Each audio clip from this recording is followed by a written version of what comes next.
खेलन तोई कहाँ रे गेलो ना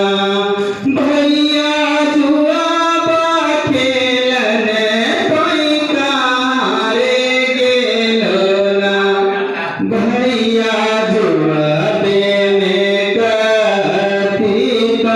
हरी अइलो ना भैया जुआबे में कथी हरी अइलो ना बेटी जुआबा खेलन भागलपुर गेलियो ना बहिना जुआबा खेलन भागलपुर गेलियो ना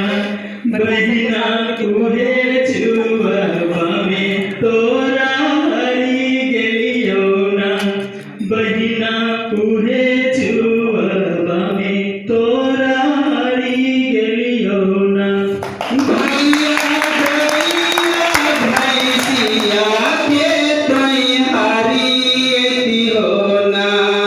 भैया गैया भैंसिया के तोई हरी अइलो ना भैया अपन लक्ष्मी बहिनी के रखी लेती हो ना भैया अपन लक्ष्मी बहिनी के रखी लेती हो ना बहिना गैया भैंसिया से अपन होई छैना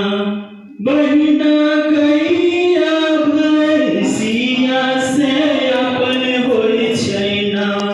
बहिना लक्ष्मी से बहिन पराया होई छैना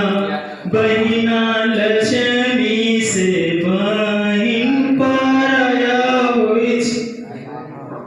चलो बहुत बहुत धन्यवाद।